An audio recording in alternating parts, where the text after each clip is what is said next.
fourth HR Insight series will talk about work from home permanence. Let's look at how COVID-19 will change the way we return to work. The safety of employees has been the main focus of the discussion, and this inevitably leads to some practices that would have seemed unconventional before the pandemic. Toyota Financial, Geico, and Tata Consultancy Services allowed employees to work from home indefinitely. In fact, Geico still continues its hiring practice by scaling up the workforce in customer service and sales. There are some employees now with Geico who have never worked out of their office. There will be two possible foreseeable paths for companies after the pandemic. Some will downsize their physical offices given that they will no longer need the space with most of their employees working from home. Others will keep the sizable footprint to put in place additional social distancing measures for a safe office environment. Let's look at the reasons for work from home permanence. 1. There is increased demand for work from home employees. 2. There is reduced fear and higher acceptance of work from home practices among managers and executives. 3. There is increased awareness of cost-saving opportunities from work from home. And 4. There is significant time and cost savings from reduced business travel.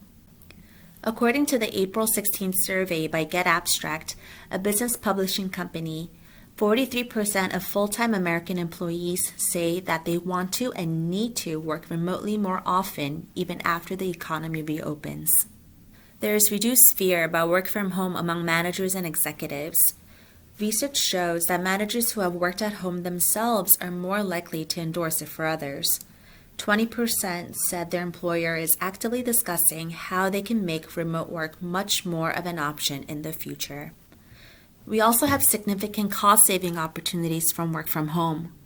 According to PGI, a web conferencing company, the average real estate savings with full-time teleworkers is $10,000 per employee per year. Lastly, with reduced business travel, a typical employer can save about $11,000 per year for every person who works remotely half the time.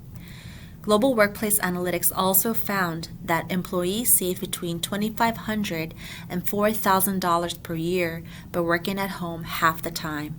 This is from reduced costs for travel, parking, and food. We have two executive quotes here.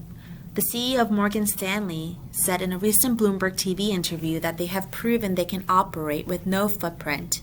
Quote, "Can I see a future where part of every week, certainly part of every month, a lot of our employees will be at home? Absolutely."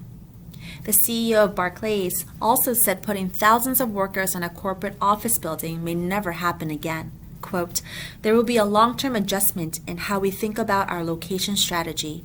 The notion of putting 7,000 people in a building may be a thing of the past." So how are they continuing to manage? Well, here are some tips for transitioning to a long-term remote work strategy. First, get a clearer picture of which roles are better suited to remote work.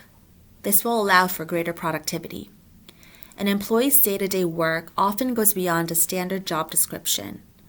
We recommend supervisors, hiring managers, or the HR teams to put in the time to truly understand each person's responsibilities before crafting job descriptions. It is also important to clarify expectations. Strong performance can be undervalued if they fail to meet expectations. At Boomer Consulting, which started going remote 5 years ago and has been fully digital for 2 years, every employee signs a copy of a remote work policy. That way, it's clear to them what the organization expects. It is also critical to recognize that everyone's needs are different. We must note the variety of unique circumstances that employees are in while working from home. As offices transitioned to remote work early in the pandemic, employees approached it in different ways. Some had done it before and knew exactly what to expect, while others needed more coaching. Even today, some employees are still uncomfortable working from home. We also need to think beyond technology. When firms think about going remote, they often rush to consider the technology involved. Of course, technology plays a big role in enabling employees to work from home, but supervisors also need to look at the bigger picture. In a remote environment, they can't simply stop by an employee's desk to make sure that they're working and that they're engaged. Just as it's important for employees to understand the expectations that come along with remote work, It is also important for supervisors to check in regularly and build a culture of accountability to make sure that expectations are being met. We would also advocate for the use of video rather than phone calls. Seeing as well as hearing will raise engagement levels for the workforce. It fosters connections, helps keep remote workers from feeling isolated, and reduces the temptation to multitask. Most importantly, we need to give advice for successful remote work. We need to share best practices for working from home with our employees, and also recommend employees to wear work-appropriate clothes even when working remotely. That is important if they will be video conferencing with colleagues or clients, and can also help them get in the right frame of mind for work. What would the post-COVID workplace look like? There will be significant changes to work life that are likely to continue and stay beyond the pandemic. Managers will have greater empathy given gender equality as well as workplace flexibility. There will also be significant innovation in technology. Nancy Rothbard, Wharton management professor, said, quote, "There will continue to be a lot more remote work for those for whom it is possible, but I also think that at some point people will want to get back to an experience which is more normal in terms of having interactions with colleagues and meeting people face to face." In addition to greater empathy, there will be significant growth and change in technology. Companies are innovating to plan and organize transition back to the office. So let's take a look at some unique innovations that have allowed for better workplace transitions. Monday.com has allowed employees to register themselves prior to coming to the office. This automatically keeps count of how many people have signed up to ensure it does not exceed the threshold. This also helps reduce anxiety for some employees who are worried about working on site with greater social distancing measures in place. Esri has created new safer office spaces for various government agencies and various tech and energy Fortune 500 companies. Poppin, an anonymous crowdsourcing app, has allowed users to use the app to let employees voice their concerns over returning to the office. This allows them to collect honest and transparent feedback from the workforce. Sysaid Technologies has allowed employees to self-report their health status online across the world through an app called WorkSafe.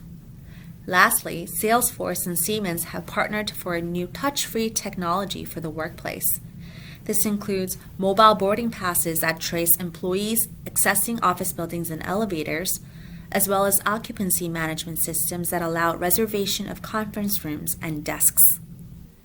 The Deputy CEO of Siemens AG have said, quote, "Together with Salesforce, we can swiftly support businesses around the world to implement technology which supports employees as they return to the office, while laying the foundations of long-term digital transformation in workplaces." Organizations have become increasingly adaptable and flexible. They have also become innovative to induce productivity while working from home and safety while transitioning back to the workplace. Empathy and agility are success factors to encouraging businesses and the workplace alike to collectively withstand the pandemic for greater growth.